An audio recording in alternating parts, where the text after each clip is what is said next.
Et bienvenue au Sancho, on se retrouve aujourd'hui pour les pronos de l'UFC 295. Alors, gros événement qui va se dérouler ce week-end à New York au Madison Square Garden. On a pour main event Jiri Prochazka contre Alex Pereira. Donc à la base, ça devait être John Jones contre Stipe Miocic. John Jones qui s'est blessé. Du coup, ils ont remplacé le combat de poids lourd. Ce sera Sergei Pavlovich et Thomas Spinal. Mais ce sera le co-main event. Le co-main event à la base, c'est prévu, c'était donc le main event de maintenant. Donc sans plus attendre, Jiri Prochazka contre Alex Pereira. Alex Pereira qui est favori à 1,62 et Jiri Prochazka qui est pas loin quand même à 1,94. Alors là, on s'attend à beaucoup de violence, avec beaucoup de questions sur ce combat quand même parce que Jiri, ça fait 1 an et demi qu'on l'a pas vu combattre.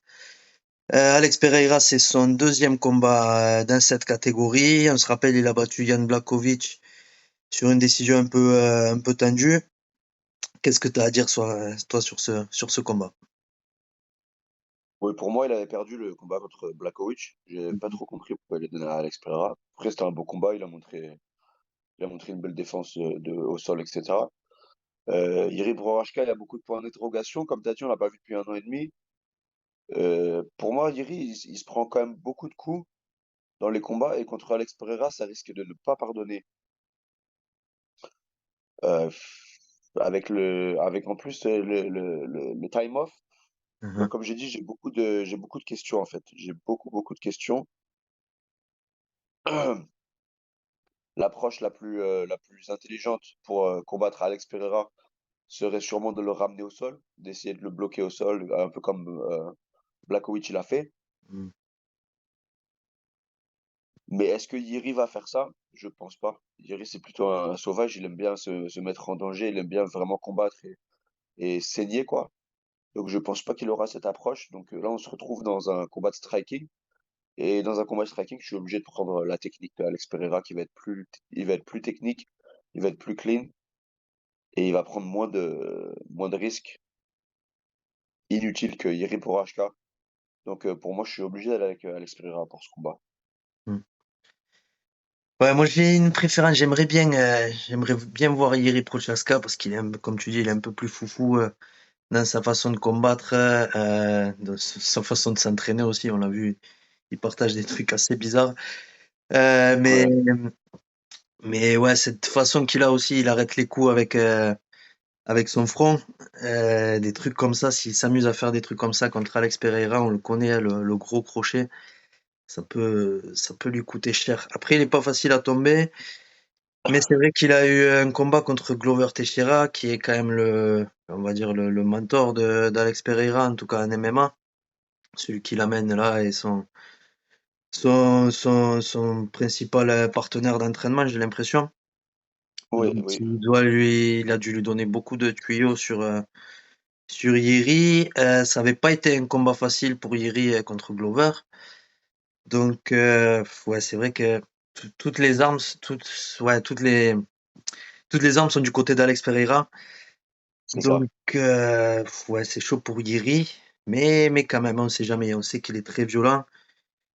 Des coups de coude, peut-être ça part en guerre, aucun des deux qui tombe. Et Yeri Prochaska qui fait plus de dégâts ou qui touche plus. C'est une éventualité aussi, mais la sécurité me ferait jouer à Alex Pereira, ouais. Je dirais, moi, Bah, je dirais un KO peut-être en fin de quatrième ou troisième. Ouais, milieu, fin de combat. S'il tombe Iri après moi, une je, grosse guerre. moi, je dirais au deuxième. Je dirais au deuxième. Ah ouais, carrément, ouais. Bah, je vais prendre Alex TKO au deuxième, fin du deuxième, je pense. Ouais. Je pense que Yeri va être trop ouvert, il va se prendre trop de coups et ça va lui coûter trop cher. Tu peux pas faire ce genre d'erreur avec Alex Pereira. Et en plus, Alex Pereira, il est beaucoup plus corpulent que Yeri, hein. Ah ouais? Désolé, ma voix, elle est morte. Ouais. J'ai coaché 4 gars ce week-end, j'ai perdu ma voix à l'événement. Euh, mais ouais, Jerry, il est pas si grand que ça pour un 205. Hmm. Il pourrait faire la. C'est juste puisqu'il aime pas faire beaucoup de cutting et tout, mais il pourrait combattre à 185. Mhm. Et Alex, il est immense. Il est vraiment immense. Même pour un 205. Donc, ouais, il y a ça aussi, tu vois. Mm. Ouais, on va voir. Mais en tout cas, ça promet d'être un beau combat. C'est sûr, c'est sûr. Je suis vraiment excité pour ce combat, moi. Mm. J'en tremble. Ouais, c'est pareil. On peut passer au co-main event. On a donc Sergei Pavlovich contre Thomas Pinal. Donc, combat c'est prévu en quoi? En 2 semaines de notice? 2 ou 3 semaines, ouais. Sergei Pavlovich qui n'est pas favori, qui est à 1,82. Et c'est Thomas Pinal là qui est à 1,72, qui part favori. Moi, je suis assez étonné de ça. Je pense qu'ils auraient dû les mettre pareil, ou même j'aurais mis moi Sergei en favori. Je pense Oui, qu'il a un avantage, ben, déjà l'activité, parce que Thomas Pinal, il avait été absent 6 mois après une défaite contre Curtis Blades. Il s'était cassé, c'était quoi? C'était le genou ou l'épaule? Je sais plus. et il s'était fait, Et, ouais, il s'était fait le genou, ouais. ouais, c'était le genou, ouais. Ouais, ouais. Et donc il était revenu contre Marcin Tibura, pas le nom le plus impressionnant de la catégorie, on va dire. Et Sergei Pavlovich, lui, à côté, qui a roulé sur Curtis Blade, sur Tai Tuivasa et sur Derek Lewis. Je pense qu'il est plus résistant, plus expérimenté aussi, hein. On est sur 18-1 à niveau record pour Sergei, 13-3 pour Thomas Pinal. Thomas Pinal, je pense que ça aurait été un bon adversaire pour Cyril Gane. Sergei Pavlovich, c'est très dangereux. Qu'est-ce que t'en penses, toi? Surtout en short notice. Après, enfin, on va dire Pavlovich, il le prend en short notice aussi. Mais ouais, il est vraiment rapide au début, il a des mains de ouf. Un très bon boxeur. Vraiment un des meilleurs boxeurs heavyweight, euh, de la heavyweight division, c'est sûr. Je pense qu'il peut l'attraper tôt, moi. Moi, je vois un autre. Thomas Pinal, en plus, il aime bien être un peu linéaire et il laisse un peu son menton dans l'air parfois. Mm. Bien qu'il ait un très bon striking aussi, hein. Je dis pas qu'il est pas bon, mais je pense que Pavlovich, il va le toucher. Il va le toucher tôt, comme il a fait récemment. Moi, je vois un truc qui se finit au premier round en 1 minute 30, quelque chose comme ça, où il l'attrape et c'est trop rapide. À moins que Tom, il aille dans les jambes directement et qu'il commence à le fatiguer dès le début, qu'il commence à ralentir dès le premier round. Et là, il aura peut-être plus de chance. Mais pour moi, je suis obligé de prendre Pavlovich. Là, il me fait trop peur, le mec. Il éteint tout le monde direct, tu vois. Et ça pardonne pas. Il arrive avec une confiance de ouf. Ça va être, ouais, ça va être. Pour moi, Pavlovich, il le finit au premier round. Mm. Au premier round, ouais, carrément. Ouais, Ouais. moi, je suis quand même assez d'accord avec cette analyse, ouais. Je pense qu'il est trop dur pour Thomas Pinal, que Thomas Pinal va vouloir y aller dur d'entrée et qu'il va se retrouver face à un mur. Ça m'étonnerait pas qu'il se casse quelque chose, encore une fois, Thomas Pinal, contre ce genre de mec là, Sergei, qu'il y aille ben, justement trop fort et que ça parte sur des échanges un peu au sol. On sait que Thomas Pinal, il aime bien les takedowns un peu façon rugby, un peu bourrin entre guillemets, Ouais, contre la cage et tout, sur un Sergei qui défend bien. Et je te dis, il pourrait se faire mal. Moi, je sais pas pourquoi j'ai ce sentiment que Thomas Pinal va y aller trop chaud et va se tromper quoi. c'est possible, c'est possible. Euh, je sais pas, moi j'ai une théorie là sur tous ces trois poids lourds. Tu vois, je pense que chacun il s'éteigne. Je pense que Thomas Pinal, il peut prendre Cyril Gane, mais qui perd contre Sergei. Mais que Cyril Gane pourrait prendre Sergei, tu vois. Je pense que ce serait le seul, à part peut-être John Jones, de ce petit cercle-là, parce je pense que Cyril, il irait justement plus réfléchi. Ouais, Mais pour les autres, ouais, ça peut être un problème. Je te dis, à part John Jones, ouais, on ne sait pas s'il reviendra. Mais ouais, contre Thomas Pinal, je pense que c'est Sergei Pavlovich, ouais, pour moi, ouais, je qui suis va d'accord avec l'emporter. toi. Et ouais, je peux te rejoindre sur cette analyse également. Ouais, quelque chose à ajouter, ouais, sur ce combat ou on passe. C'est un combat féminin juste avant. Alors, avec Oui. cette belle carte, ouais, ils nous ont mis Jessica Andrade contre Mackenzie Dern. Et en plus, c'est pas un combat super haut classé dans les. Ouais, ça fait partie du top 10, mais et c'est pas un truc pour la ceinture ou quoi, donc c'est pas grand intérêt pour nous. Je sais pas si t'as Tu veux quelque dire chose à que le dire. top 10? Je veux dire le Jessica, top 10 féminin, ouais, parce que oui, c'est le top 10 féminin. quand même, quand même. Mais Jessica Andrade qui est sur 3 défaites d'affilée. Mackenzie Dern qui revient d'une victoire sur Angela Hill.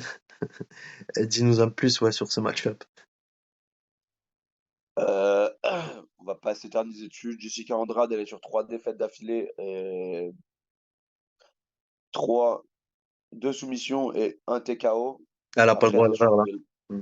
attention qui elle prend. Elle prend Eric Blanchfield, Sang Sang Chang Chan Chan et Tatiana Suarez. Ouais. Tatiana Suarez, pour moi, ça va être la championne. Elle est trop forte. Trop, trop, trop, trop forte. Mais bref, Mackenzie Dern, elle est vraiment fort au sol. On sait qu'elle a des belles, un jiu-jitsu incroyable. Le problème, c'est que son wrestling, il est pas terrible et qu'elle a du mal à contrôler. Jessica Andrade, elle a des belles soumissions, mais c'est plutôt une belle défense de soumission aussi. Mais c'est plutôt la défense de lutte dont elle galère. Après, je sais qu'elle s'entraîne à Extreme Couture maintenant et je l'ai vu faire des très beaux rounds contre beaucoup de filles de haut niveau là-bas. Donc elle peut surprendre, hein. Elle peut surprendre. On sait que là, elle n'a pas le droit à l'erreur.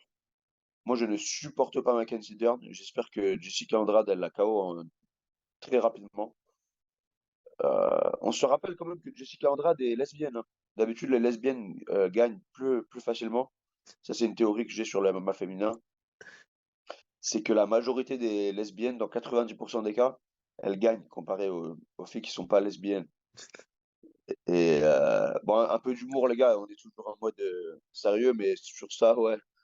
Je pense que je vais prendre la brésilienne. En tout cas, j'espère. J'espère. Parce que Mackenzie Dern, je la supporte pas. Ouais, moi j'espère aussi un bon retour pour Jessica Andrade. C'est vrai quand même qu'elle est agréable à voir combattre.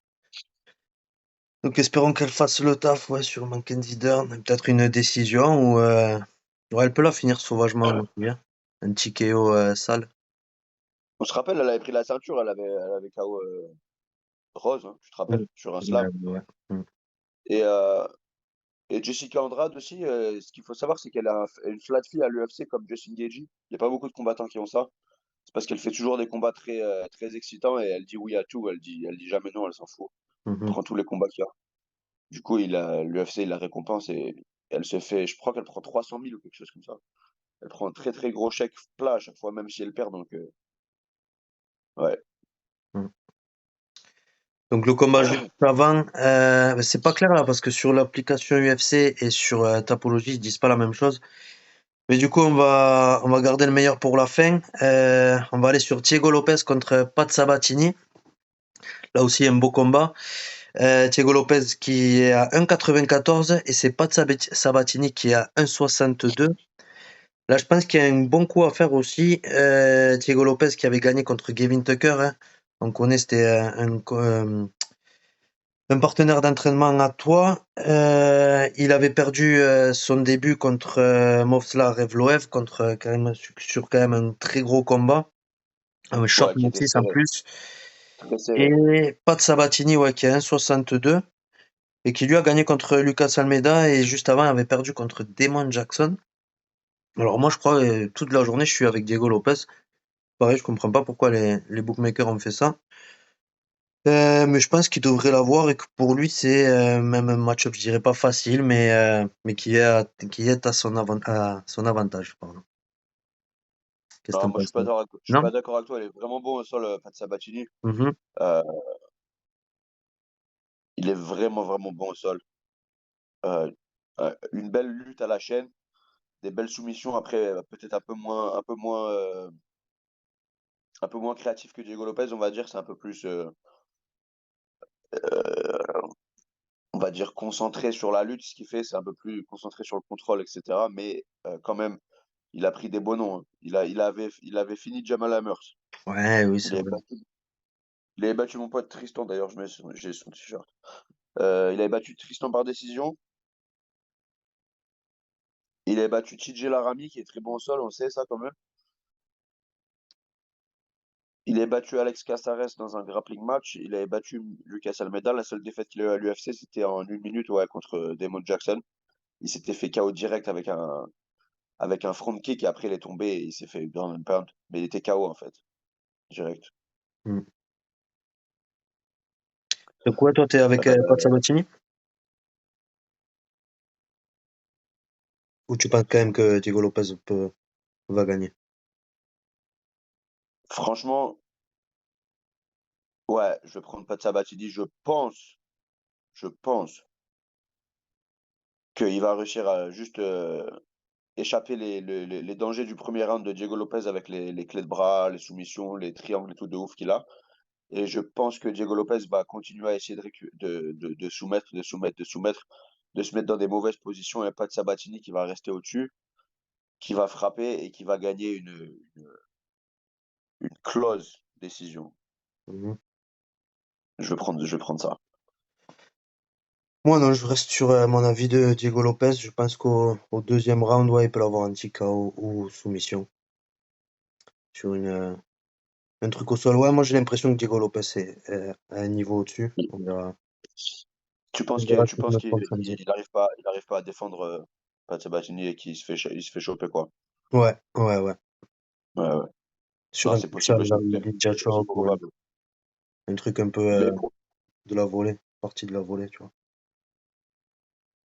mais pour moi, c'est plus serré que ce que toi tu l'entends, parce Mhm. que je pense que tu te souviens pas comment Pat Sabatini il contrôlait Tristan au sol, comment il contrôlait TJ Laramie au sol, qui est très bon au sol aussi.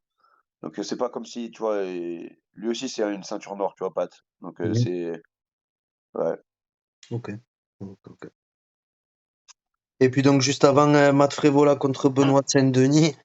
Alors là, nous petits Français, on est comme des fous. Benoît Saint-Denis qui est favori, forcément après sa victoire là contre Thiago Moises et juste avant Ismaël Bonfim. Il part favori donc 1,41 et Matt Frévola à 2,65. Quand même un bel écart de cote, même si Matt Frévola il vient de KO Drew Dober. Juste avant, il avait gagné contre Otman Zaitar, Genaro Valdez, pardon. Et sa défaite, ouais, la plus récente, c'était contre Terence McKinney, ouais, qui s'était fait éteindre en, je crois, 2-3 secondes, en quelques secondes, quoi. Manque de chance. Donc, ouais, bah forcément, enfin, moi, je suis avec Benoît Saint-Denis. Mais je pense que ça va être plus dur que ce que les gens le laissent entendre. Il vaut largement un Thiago Moises ou un Ismaël Bonfim. Je pense que ça va être une grosse guerre et Benoît Saint-Denis devrait l'emporter. Soit il le fait lâcher au bout du troisième, je pense, soit il prend une décision après une guerre bien sanglante. Je tiens juste à préciser que c'est mon pote Matt Frévola, donc je vais être un peu biais dans la prédiction. Je me suis entraîné pas mal de fois avec lui. Je le connais depuis quelques années maintenant. Il s'entraîne souvent à Las Vegas. Un très bon sol, Matt Frévola, un beau striking. Il a fait beaucoup de combats en Thaïlande, etc. à l'époque. C'est un mec de l'armée à la base, lui. Donc c'est un peu le même profil, tu vois. Je pense que s'ils se combattraient pas, ils seraient potes les deux. Bien que je connaisse pas Benoît vraiment, mais ça m'a l'air d'être le même genre de gars, quoi. Le genre de gars qui taffe dur, qui adore combattre. Matt Frévola, il abandonne jamais, hein. On se rappelle le combat qu'il a fait contre Armen Souraken. Tu te rappelles, il était censé combattre Othman Azaitar, le Marocain, là. Mm. Et il avait eu le problème avec il avait eu le problème avec le sac de pommes de terre où il s'était fait choper. Et ensuite, ils l'avaient mis en short notice contre Ahmed et il avait perdu une décision. Bon, et c'était pas si close que ça, mais c'était quand même très compétitif. Matt Frévola, c'est un vrai gamer. Il faut vraiment pas dormir sur lui, les gars. Et je pense pas que Benoît dorme sur lui d'ailleurs. Et il vient d'un bon camp. Il vient il s'entraîne dans la gym de Aljamain Sterling à New York. Comment ça s'appelle déjà? Matt Serra Longo. Donc avec Matt Serra et Ray Longo dans son coin. Il est bon partout, franchement. Ceinture marron, il me semble. Ouais, ceinture marron aussi. Au sol. Très bon lutteur. Il a lutté à l'école aussi. Donc, ouais, il est vraiment complet. C'est un très bon test. Numéro 14 contre numéro 17. Ça, c'est vraiment le pinnacle de la division. Dans une division de malade en plus. Parce que là, tu rentres dans le 115 et dans le top 15 des lightweight, gros, c'est pas des cadeaux qu'ils font après, hein. Ouais. C'est que du sale. Vraiment, vraiment que du sale. Donc, ouais, ça va être compliqué. Ça va être compliqué. Je vais même pas faire de prédiction, je pense, pour ce combat. Franchement, Je vais pas le faire. J'espère que c'est une égalité. Mhm. Ok. Ouais, ça, c'est possible, on en a vu une le week-end dernier. Ça arrive, donc pourquoi pas. En tout cas, j'espère que ça sort sans blessure et que ce soit un combat de fou, que les deux prennent du plaisir et que nous, on régale. Ça, c'est vraiment les fans qui vont gagner avec ce combat parce que c'est un combat de fou, franchement. Ils auraient pu limite le mettre juste avant le Common Event, hein. Ouais, ouais, voilà. Tu vois ce que je veux Ouais, dire? Tu aurais mis ça devant parce que là, après, tu as une pause, tu vois. mm. T'as Matt Frévola contre Benoît Saint-Denis, ça va être un combat, il y aura beaucoup de striking, il y aura beaucoup de violence. Après, tu n'auras pas de Sabatini, Diego Lopez, ça va plutôt être beaucoup d'échanges de grappling, ça va te faire un peu descendre l'ambiance dans la salle. Et là, Jessica Andrade, Mackenzie Dern. Ouais. Tu vois ce que je veux dire? Donc là, tu fais la pause. Ah, peut-être ils ont fait ça pour la pause. Et Quand ils ils l'ont vont mis chercher les boissons. en ouverture de main card aussi, bah, pour un peu peut-être comme ils avaient fait avec Michael Chandler et Justin Gaethje, c'était. C'est vrai, Ils c'est avaient vrai. mis un premier combat de main card pour vraiment chauffer et dire là, c'est bon, là, c'est les vrais bails commencent. C'est vrai. Et maintenant que tu me dis ça, c'est vrai qu'ils ont. Et c'était à New York aussi, non? Quand ils avaient fait ça? Ouais, c'était à New York, c'est ça? C'était à Ouais. New York, ouais. Ouais, ouais. Et ouais, si tu veux nous présenter un peu la carte prélim, bon, c'est pas, il y a pas des noms de ouf, mais il y a quand même des beaux combats. Si tu veux nous. Ouais, il y a trois combats qui m'intéressent. On va parler Mark Madsen contre Jared Gordon. Ouais. Mark Madsen qui revenait de sa première défaite contre Glenn Johnson. Beaucoup de décisions, Mark Madsen, beaucoup de décisions. Euh, Mark Madsen qui revenait de sa première défaite contre Glenn Johnson par étranglement arrière au troisième round, il me semble. Donc 12-1 contre 19-6. Mark Madsen qui commence à se faire vieux maintenant, 39 ans quand même. Ouais, il vient du Danemark. Euh, ouais, je pense que là, Jared Gordon, il peut briller. Il peut briller. Mark Madsen, il est très prédictible. On Hmm. sait ce qu'il va faire. C'est un bon lutteur, mais c'est un lutteur gréco-romain, donc il sait pas vraiment. C'est pas vraiment le même style de la lutte américaine excitante avec la lutte à la chaîne, avec les doubles, singles, tu vois, qui cut les corners et tout. C'est plutôt de la lutte concentrée sur le haut du corps. Et on l'a vu pour le MMA, quand tu compares à lui et Grendenson, qui est un lutteur, même si Mark Madsen, c'est un lutteur olympique de Gréco, contre un lutteur, je vais pas dire médiocre, il n'est pas médiocre, Grendenson, mais un lutteur moyen euh, de lutte freestyle en MMA, c'est le freestyle qui gagne. Hmm. Donc moi, je pense que Jared Gordon, il peut faire quelque chose. Je pense que même qu'il peut soumettre au deux ou troisième round, comme il a fait Grendenson. Il a un bien Donc, meilleur striking aussi, non? Il peut l'avoir avec le striking, je pense aussi, non? ouais, ouais, je pense qu'il peut fatiguer, il peut aller au corps, il peut le rendre un peu ouf avec le striking et puis mélanger les takedowns au deuxième, troisième. Parce que moi, ce que tu as vu, Mark Madsen, il est fort quand il attaque, mais il n'a pas une très belle défense contre les singles et doubles. Et je pense que Grendenson, il a exposé son jeu. Après, il n'a pas combattu depuis un bail, on verra s'il s'est adapté. Mais pour moi, Jared Gordon, il le prend. Je me suis déjà entraîné avec lui en plus, je sais un peu ce qu'il peut faire. Mais ouais, on verra. On verra. Mais moi, je vais prendre Jared Gordon. C'est le underdog?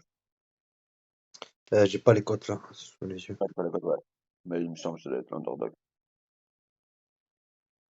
Après, on a Denis Bujuka contre Janel Hammer. Janel Hammer, c'est un vétéran du game. Il avait perdu contre mon pote Julian Erosa. Il avait battu pas mal de mecs. Il avait battu comment il s'appelle là, les deux frères là, Ouzben Askabov.